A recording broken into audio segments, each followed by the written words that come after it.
Episode 231, Sara Lohse, podcast host and author of the upcoming book, Open This Book. That weekend in a tattoo shop. And I walked out with, I had asked for an airplane, and it looked a little bit more like a... I'm Mark Graban. This is My Favorite Mistake. In this podcast, you'll hear business leaders and other really interesting people talking about their favorite mistakes. Because we all make mistakes, but what matters is learning from our mistakes instead of repeating them over and over again. So this is the place for honest reflection and conversation, personal growth, and professional success. Visit our website at myfavoritemistakepodcast.com. To learn more about Sara, her services, her podcast, and more, look for links in the show notes or go to markgraban.com/mistake231. Well, hi, everybody. Welcome back to My Favorite Mistake. I'm Mark Graban. Our guest today is Sara Lohse. She's the founder and president of Favorite Daughter Media. It's a creative agency dedicated to helping mission-driven businesses and entrepreneurs use what she calls their outside voices. She is the host of a podcast where she probably uses her indoor voice, podcast voice. We're going to hear in a second. That podcast is called Branded, and you can find it at listentobranded.com. So Sara, thanks for joining us here on the podcast. How are you?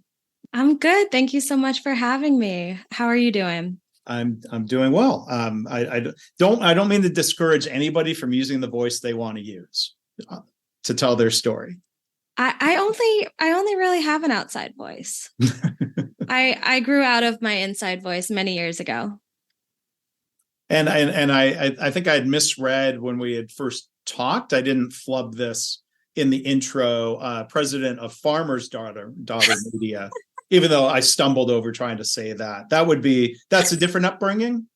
that one's not quite. No, someone made that mistake recently and it made me laugh. They fixed it before we continued, but I had to let my dad know that he's no longer a cop. He is a farmer. and it would probably be a mistake to ask you why your designated favorite daughter. That's a different show. I would ask my parents. Don't ask my sister. That's a story for my therapist. Yeah. And I am not qualified or licensed. So I'll ask you the question that I'm barely qualified to ask and talk about here. You know, the different things you've done in your career, Sara, what would you say is your favorite mistake? So when I was about 22, I took a solo trip to Ireland, and the trip itself was not a mistake. It was an amazing week. I explored, I met new people. And on the final weekend of this trip, I spent about 12 hours bar crawling through Dublin, as one does. And it ended up with me and someone that I met that weekend in a tattoo shop. And I walked out with, I had asked for an airplane to kind of commemorate this adventure. And it looked a little bit more like a penis. Oh, no. So my favorite I'm sorry mistake, to laugh. I'm sorry to please laugh at that too. Please laugh. My favorite mistake is I accidentally got a tattoo of a penis during a solo trip to Ireland. Wow. Well, that's a new one for the podcast. Really? I thought I was like one of many. There's Maybe no accidental phallic tattoo club? Maybe from that shop. Oh, I would not be surprised. I even tipped the guy like €10, and they don't even tip in that country. So tell me, gosh, I've never had a tattoo. I've seen this depicted in film or TV. I mean, and I have to ask, maybe an indelicate question of where that tattoo so it's on my forearm. It's on your forearm. Yes, very visible. If this is a video, also podcast, y'all can see it right now. It has been covered up, so you don't have to blur it out or censor it. It now looks very much like an airplane. There's a red kind of postage stamp behind it just to add a pop of color. But yeah, for 30 days, I walked around with what looked like a penis on my arm because that is how long you need to wait before you can cover a tattoo. So since it's on your forearm, so back to the question, and now that you've shown us the current state of it, you're watching this as it's happening, or you've been Mhm. drinking for 12 hours, See, but so you're that's not, how closely are you paying attention as this is developing? See, the thing is, I say it's 12 hours into a bar crawl, which was absolutely true. But I'm not a big drinker and I drink very slowly. And the people I was with wanted to get to as many pubs as we could. So I would have about a fourth of my drink and then they'd be ready to move on. So someone else would down mine. So I was actually completely sober for this experience, which I usually don't tell people because somehow it makes me sound worse. But no, I don't know if I gave him the airplane I wanted, and I don't know So if you he showed a just picture, pulled yeah, up he something on your printed it out phone. and everything, turned it into a stencil, and I think maybe in the process he wiped some of it away and then tried to freehand it, and it did not look like an airplane anymore. So when did you notice that it wasn't looking right? Oh, I as mean, soon as like, I I as mean, soon as so he was how finished. how do you I mean, how did you handle that moment? Um, I don't like confrontation.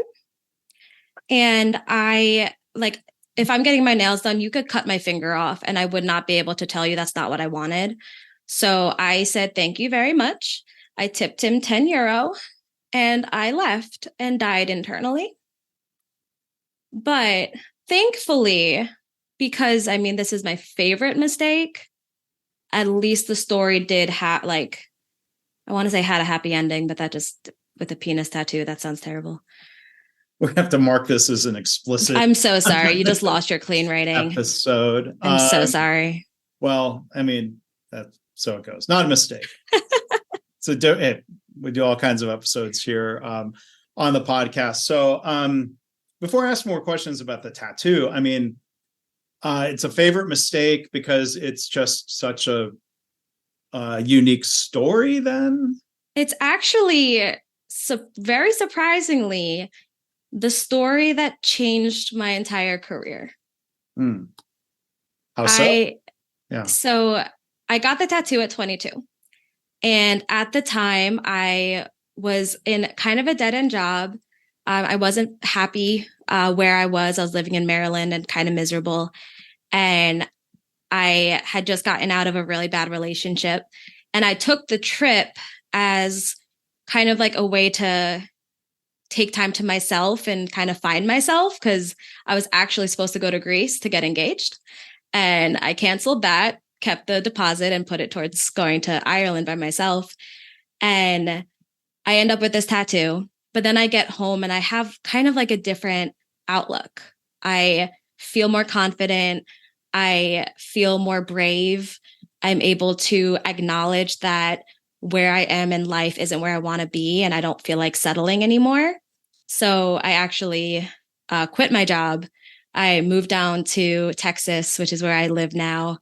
And it has just been this constant reminder that I was terrified to go to a new country by myself, but I did it. And I loved every minute of it. And even though I'm like in these cities surrounded by all these people, I felt so alone, but almost in a good way. Mm-hmm. So that meant I wasn't afraid to move to Texas where I didn't know anybody. I wasn't afraid to quit my job and kind of roll the dice, get rid of the job security that I had. I accepted a job in an industry I was unfamiliar with and ended up falling in love with it. Like I launched a company. So all of these things that I did kind of came back to that one experience that taught me that I can do things that scare me. Mm-hmm. And it never really clicked that that was what started it until I got invited to be on the Stacking Benjamins podcast to tell that story completely by accident. I was trying to get the CEO of my company on the show, but the Joe Salciha, the host, had said, I don't need an expert. I want someone with a cool story. And I just blurted out, do you want to hear about the time I got a tattoo of a penis while I was in Ireland? And surprisingly enough, he did. But the way you can't turn down that offer to hear that story. Yeah, he just looked at me. He's like, yeah, you're on the show. which was not what I was going for. But the way he walked me through telling that story had me focusing on the value behind it and the things that I learned. So what used to be just like an embarrassing story I would tell at a bar turned into this journey of self-discovery and like how I became brave, and it just changed the whole trajectory. And now it's the basis of the company that I run, the work that I do. And I'm now so engrossed in the podcast world that I never thought I'd be in. And so even though it required some fixing, a little bit, the tattoo required some cosmetic surgery, the fact that you have it is that reminder. If you hadn't had the notion of going and getting a tattoo, maybe making the mistake of not researching tattoo parlors. I mean, no, it was the number 2 rated tattoo place in Dublin. Okay. My mistake for assuming. My mistake for assuming that could be trusted. They were highly rated. I think they just didn't like tourists. I mean, it was probably, so you're not thinking it was a passive aggressive intentional thing on their part. You would never know. You never know. It is not the last time I got a tattoo on a trip. It's become a kind of a tradition for me, but the next one I got, they did have to talk me into it a little bit because I told them that story. I showed them the before photo, and she had said, please let me tattoo you so you don't think all European tattoo artists will do that to you. Wow. So final thing just related to the tattoo before we can move on, talk about podcasting and other things that you're doing these days. What was the reaction when you went in to have it fixed? Oh, my goodness.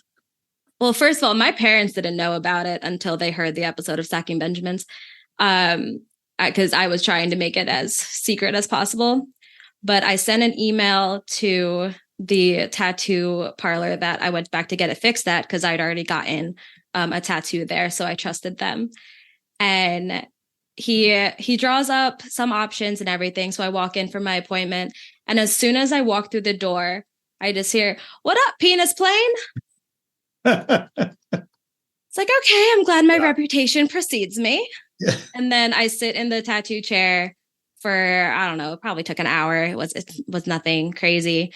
And there's someone else in the chair next to me getting something done. And they spent the entire time, just the 3 of them, the 2 artists and the other customer, just making fun of me. And they made it clear that if I was happy with the tattoo, they would not make fun of it and they would just pretend it didn't look like a penis. But because I was fully aware that it was very embarrassing, they were allowed to make fun of me. Which I can't blame them. Yeah. It was bad. I mean, there's probably this whole sub-industry of people who are really good at fixing bad tattoos. If anyone needs a simple cover-up, have fun, be lucky in Baltimore. Fantastic. I don't know if Josh is still there, but he did mine. Yeah. He was great. Yeah. So tell us about your work. So you didn't name the company. I'm assuming you didn't go by the domain name penisplane.com. No, it was taken. It was taken. And probably don't just enter that into your browser. Probably you're going to get some weird pilot kink something. I don't know. I chose favorite daughter because kind of just as an homage to my father, because I am his favorite. I am fully convinced of that. My sister will say otherwise and he will say otherwise. But regardless, my relationship that I have with him is my favorite. And he has supported me in exactly the ways I've needed him to support me in. And that has been really impactful on me. So I named it for him. But I mean, I'm the favorite. I'm the baby. I had to get it legally named so that my sister can't argue it anymore. So how did you, Sarah, and again, our guest is Sara Lohse.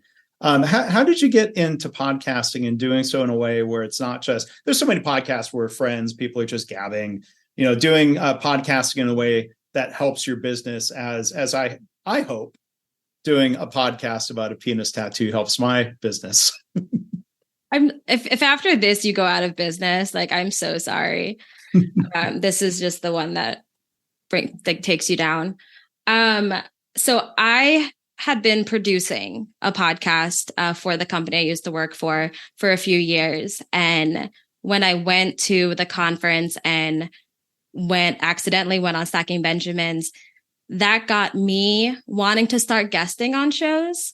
But seeing, especially coming from the finance world and seeing financial advisors and financial professionals wanting to use podcasting and be podcast guests, I saw how really badly people could do it.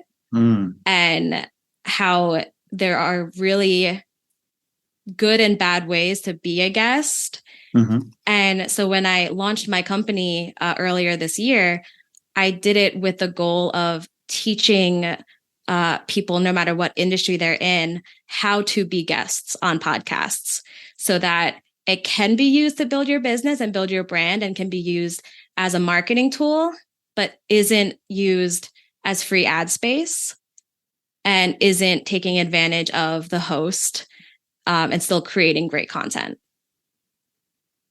So I was going to ask you about, common mistakes. What are mistakes that you coach people to avoid? Mistakes, hopefully, I'm not making when I'm a guest. It sounds like from what you said, though, one of them is coming on and just being quote unquote salesy, as opposed to being a good guest. Tell us about that. Or like, where's the line? Like if you say, okay, no, gosh, that's too much. You're making a mistake. Yeah, you definitely want to avoid a sales pitch at basically at all. This isn't a chance to sell anything. This is a chance to form connections and build trust and prove yourself as an expert. And then from that trust, people will then want to reach out to you and find out more. So you can use it as a way to create leads without it being like, okay, now hire me.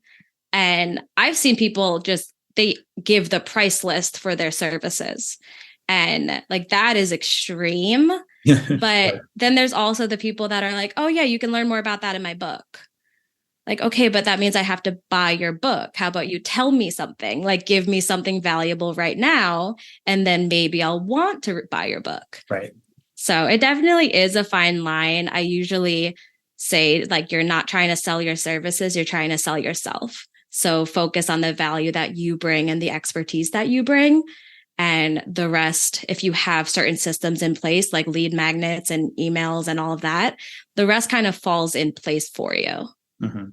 Yeah. You can make a guest. It's fine to make some sort of offer like, hey, get a free chapter from my book or something that is in exchange maybe for contact info that you can use, then hopefully not in an immediately, obnoxiously salesy way, but building kind of taking the next steps in that marketing relationship, if you will. Right? Yeah, exactly. And that's where your call to action becomes so important. So when you're planning to go on podcasts, you want to figure out what that call to action is going to be. So that lead magnet, whatever it is, whether it's download a few chapters of my book or get my newsletter, whatever it is, you have that set up. So at the end of the show, every host says, how can people learn more? Get in touch with you. You can just send them to that lead magnet. And I've interviewed a lot of authors in different podcasts, and I'm not going to name names, or heck, I don't even remember,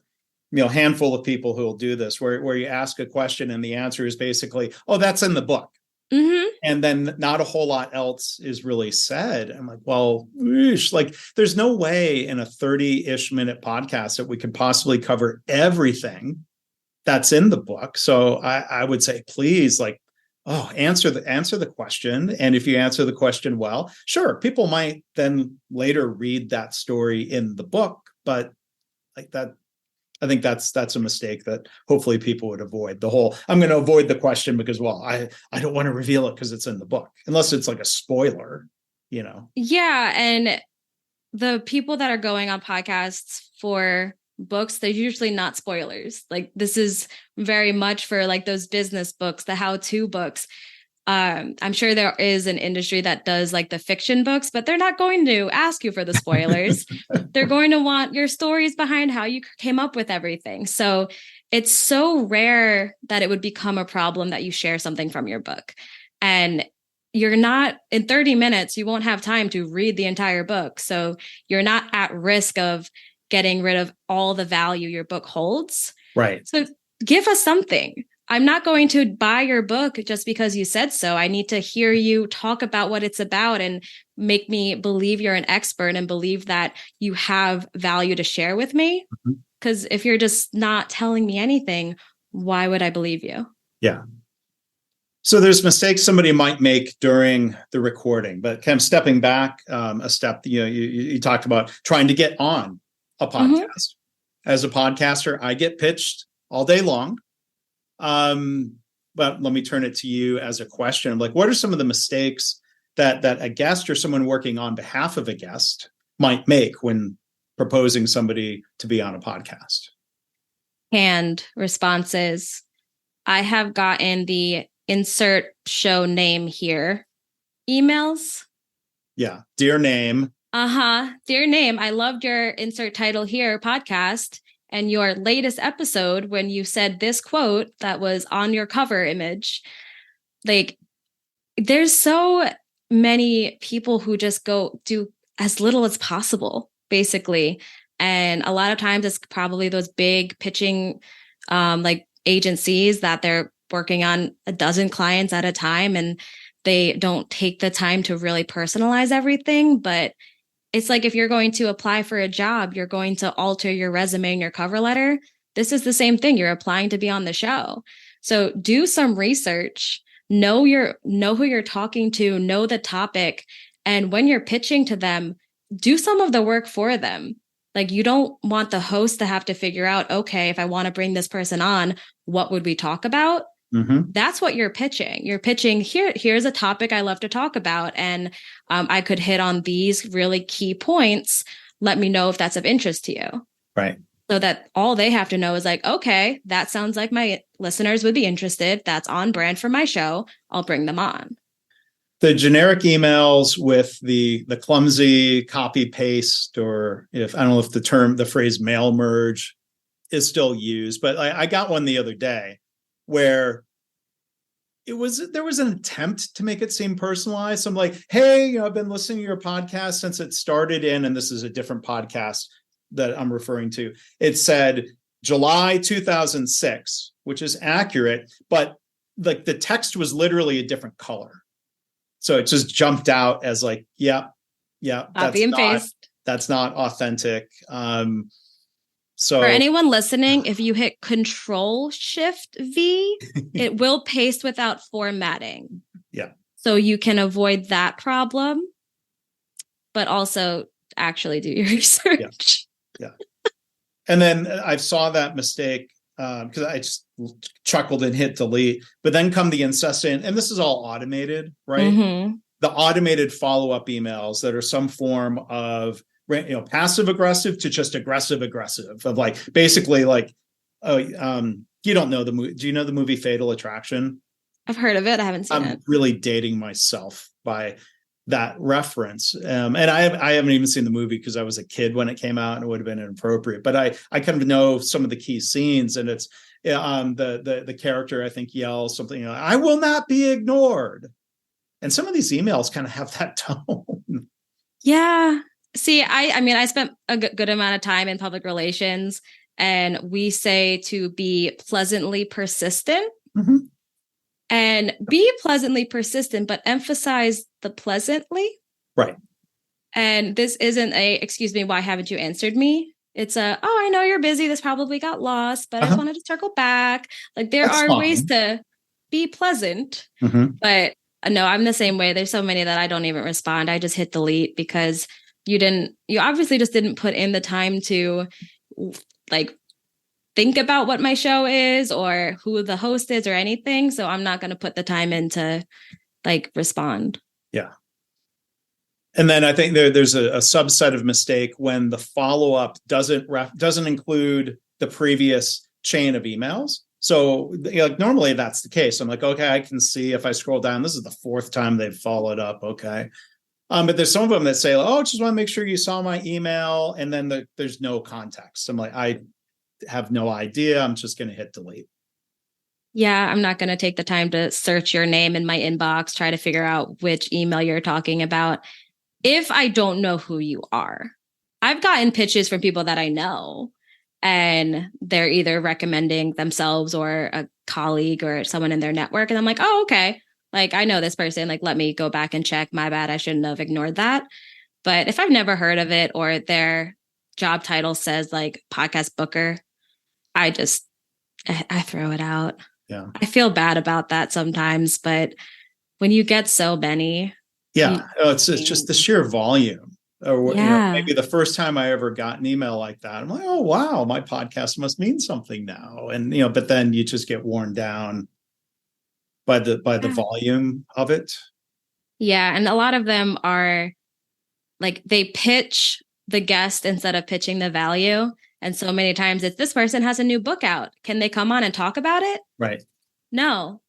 Yeah. They can't use my show as free ad space unless right. like, what's the value? What are they going to talk about? And if it's just, hey, I have a new book, like that does nothing for me. That's just giving you ad space. It has to be like a fair value trade. Yeah.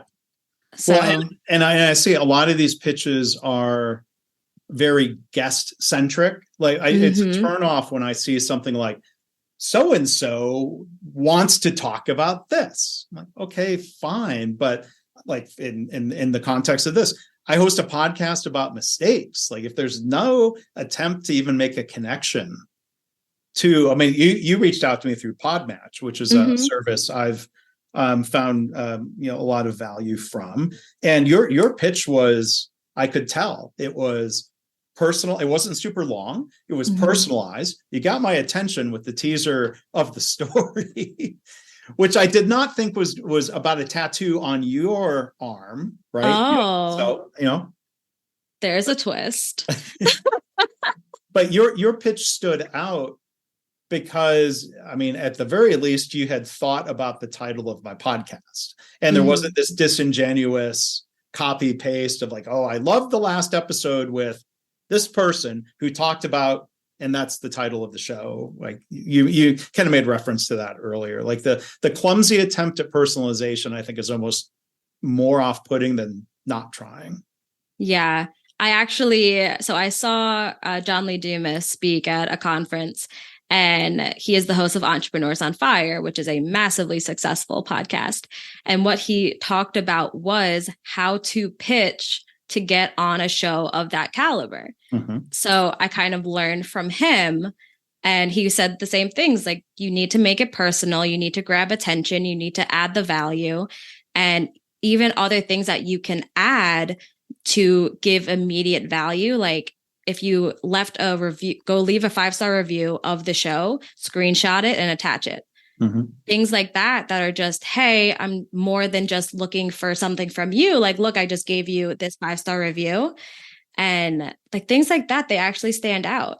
And people will ask me, how do you thank a podcast host for bringing you on the show? Like, should I send them a mug, or like, what can I send them? Like, go give them a review, share their episodes, like interact with their social media. Anything you can do to promote them and support what they're doing is the best thank you they can give. Yeah. Yeah. And it's funny how it seems like, because, if a guest has been booked through a PR firm, you would hope part of the exchange is that PR firm will do a lot to help promote the episode. And a lot of times it seems like all they do is really just the booking. That seems like that's just part of what's possible. Yeah. You would think it does get a little tricky. And this is something I just discovered because I had refused to be a booking agency for a while. So I would help people figure out how to be a good guest and then connect them to resources to book themselves. But I wasn't doing the actual booking because of how poorly I felt some of the other agencies did it. So then when I started to just like, okay, maybe I will offer this, but I wanted to offer the follow-up, the repurposing, the sharing of the content. It was really hard because I could pitch to be on a show. It doesn't record for 2 or 3 months, and then it doesn't release for a year. So in that case, it gets really, really hard, but that just means it's down to that guest. So if you're not still working with the agency that booked you on the show, mhm. you need to take that initiative and promote that episode. As the guest. Yeah. Because Yeah, there's often a exactly. lag. Could be weeks or months Mm-hmm. between recording and release. But hey, I pulled up. I want to ask one other thing where you help people in terms of, okay, once you're on, best ways of telling your story or stories. But I did want to pull up here within Podmatch. And this was, I forgot how succinct it was. So I'm going to just read what Oh Sarah gosh. was. She just says, wow, this one hits home. I'm like, okay, she's talking about the podcast title or theme, right? My whole career story, first told on Stacking Benjamin, started with an accidental penis tattoo. So I hit match. How can you ignore that, honestly? But it didn't require paragraph. It could have been a little longer. I'm not criticizing, but it didn't have to be pages, super long pitch. You got my attention. Yeah. I could tell that you had a mistake story even before we started exchanging a couple of messages. So that was right on point. And thank you for that. Yeah. Well, thank you for accepting. With things like that, like, yes, it could be longer and I could definitely share more, but the pitch itself is just starting the conversation. So then we were able to talk more afterwards and get to know each other. We even had a pre-call and everything. So if anything you're focusing on in the pitch, focus on getting that attention and getting them to want to continue the conversation. And just, hi, love your show. This was your latest episode. Insert name here. That's not going to get attention. No. And I'm going to thank you. Some people who are just listening to the audio won't realize, but thank you, Sarah, for strategically propping my book up over your shoulder. I had sent Sarah a copy, and thank you for doing the post on social media. I appreciate that. Of course. And it is just more pressure for me to actually finish writing my book so I can return the favor. So do you have, tell everybody then a little bit, you good job bringing up your book. You have to, right? Tell us. That wasn't even supposed to be a plug. No, hey, look, no, I'm as an author, I'm not going to begrudge anybody mentioning their book. You have to. If you don't, right? I mean, that you got to get the ball rolling. So tell us, do you have a title in mind? I have a working title. It is Open This Book, Using Your Story to Become a Thought Leader. And it is all about how we identify the stories in our life that have value, how we tell them in a way that's compelling, and how we use those stories to present ourselves as experts and as thought leaders instead of just relying on the information. So how to stand out, how to be really authentic and your true self in the public eye while you're using your outside voice. And I like I'm correct in detecting a double meaning on open this book. You want the reader to open it, but you're opening the book usually with a story. Yeah, right? It is a command to open the book because, please read it. But also you're trying to be an open book. So how do we become open books ourselves? And people care more about who you are and what you have to say than what they could learn in a textbook. So, but if you want to learn anything about it, you have to buy the book. We'll have you back on where once the book is out, please come back on and just like do sort of like a no type response. Yeah, no, I'm going to go completely politician. Yeah, it's like, no, well, that's on page 4. Yeah. Yeah, no, skip to page 374. Yeah, I'm not allowed to comment on pending publication. I don't know. I will be the worst guest you've ever had. Challenge accepted. So again, we've been joined by Sara Lohse. I did want to ask, though, back to your future book on storytelling. What's the key, do you think, to like? Can you take almost any story and sort of try to extract the maximum value from it, even just like in the way you tell the story? I think almost every story can be valuable if you tell it right and if you tell it to the right person. So you have to be very intentional about the stories that you tell based on who you're talking to and what you're trying to get, like what message you're trying to push. Because I could come on here and tell you my tattoo story because you want to hear about mistakes and what came out of them. Or I could come on here and tell something completely different. But if it has nothing to do with a mistake, it could be a great story, but it's not really the point. So you have to tailor the stories that you choose to the goal. But when you're choosing those stories, focus on what you learned from the experience or what changed because of it, because those are going to be those pieces of value that the people listening can take away from it. And don't get tattoos in Ireland. Sara Lohse, this has been fun. I appreciate the story. I don't think we got too R-rated. I probably held back a couple of jokes that I should have just let me too. With. I always do. But this is, I think, a really good episode. I appreciate your story and some of the conversation here. I will put links to Sara's podcast and website and more in the show notes, but I know you do have a special offer, a free ebook, if you want to tell people about that, Sara. I do. If anyone wants to learn a little bit more about how they can use their story to build their brand, whether it's a personal or professional brand, I have a free ebook called The Brand. I just completely forgot what it is. Build Your Brand, the 8 components for a personal brand that sticks. And you can download it for free at favoritebrandguide.com. Okay. And next time you come back on, before you refuse to answer questions about the book, I'll pick on you for the mistake that you just made. How's that? I knew I'd make one. Well, Sara, I hope you don't think it was a mistake to come on here. Thank you for being a guest here today. Again, Sara Lohse, this has been fun. Thanks. Thank you so much. Well, thanks again to Sara for being such a interesting and fun guest today. To learn more about Sara and everything she does, look for links in the show notes, or you can go to markgraban.com/mistake231. As always, I want to thank you for listening. I hope this podcast inspires you to reflect on your own mistakes, how you can learn from them or turn them into a positive. I've had listeners tell me they started being more open and honest about mistakes in their work. And they're trying to create a workplace culture where it's safe to speak up about problems, because that leads to more improvement and better business results. If you have feedback or a story to share, you can email me, myfavoritemistakepodcast@gmail.com. And again, our website is myfavoritemistakepodcast.com.